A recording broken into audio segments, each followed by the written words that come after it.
दिया है। मेहदी हसन नाम का ये क्रिमिनल दिल्ली में छिपा हुआ था, लेकिन उसे अब पकड़ लिया गया है और पकड़ने के बाद उसे बांग्लादेश डिपोर्ट कर दिया गया है। बांग्लादेश में हुई हिंसा के दौरान इसने हिंदू पुलिस अफसर संतोष की हत्या की थी। इसके साथ ही ये अक्सर भारत विरोधी बयान भी देता रहता है। मेहदी हसन दिल्ली में मौजूद था और जानकारी के मुताबिक वो भारत से फिनलैंड भागने की फिराक में था, लेकिन उसे फिनलैंड का वीजा मिल पाता उससे पहले ही उसे पकड़ लिया गया है।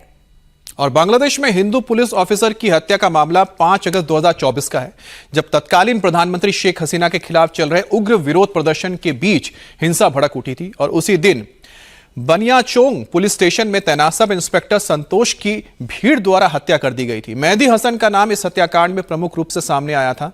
वारदात के बाद मेहदी हसन भारत भाग आया था, जिसे एजेंसियों ने गिरफ्तार करके वापस बांग्लादेश में डिपोर्ट किया है। लेकिन यह वही मेहदी हसन है जिसने एक वीडियो में साफ दिख रहा है कि पुलिस अधिकारियों के सामने बैठकर उन्हें धमका रहा है कि मैंने इस प्रदर्शन को लीड किया था और मैंने ही संतोष की हत्या करवाई थी।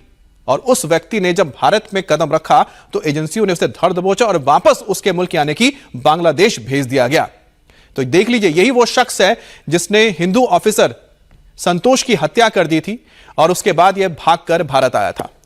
हालांकि इस हत्यारे का एक वीडियो सामने आया है जिसमें वो थाने में बैठा है और पुलिस के सामने एसआई संतोष की हत्या की बात भी कबूल कर रहा है। लेकिन तब बांग्लादेश की पुलिस ने इसके खिलाफ कोई एक्शन नहीं लिया था और अब इसे गिरफ्तार कर लिया गया है। আমার পরিচয়টা দিই, আমি এই মুভমেন্টে আমি হবিগঞ্জ জেলার প্রধান সমন্বয়ক ছিলাম। আমি বৈষম্য ছাত্র হবিগঞ্জের বর্তমান সেক্রেটারি। বাণিজ্য আমরা তানা কিন্তু পুড়িয়ে দিয়েছিলাম। एसआई संतोष की हमने जला दिए। देखिए, इसमें बोल रहा है एसआई संतोष जो हमने जला दिया था। इस पर बात करने के लिए हमारे सहयोगी कुमार सोनू जुड़ गए हैं। कुमार सोनू, इसके बारे में पुलिस को किस तरह से जानकारी मिली कि मेहदी हसन जो हत्यारा है, भारत विरोधी है, वो भारत के अंदर ही छुपा हुआ है?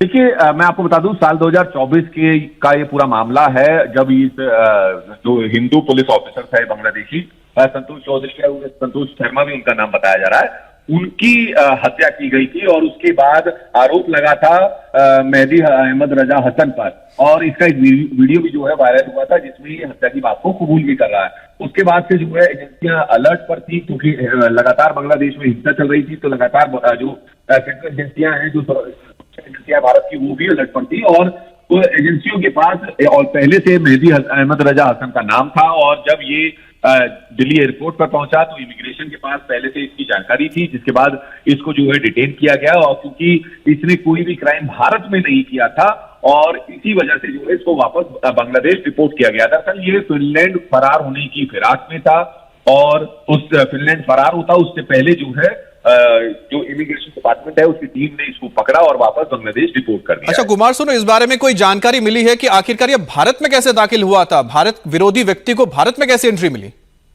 देखिए, ये इसके पास पासपोर्ट भी मिला है, और चूंकि मैंने कहा जैसा अमित की, इसने कोई भारत में कोई क्राइम नहीं किया था। और जब 2024 में हिंदू जो अधिकारी थे बांग्लादेश के पुलिस अफसर थे, उनकी हत्या हुई, तो इसके ऊपर कोई कार्रवाई भी नहीं हुई थी।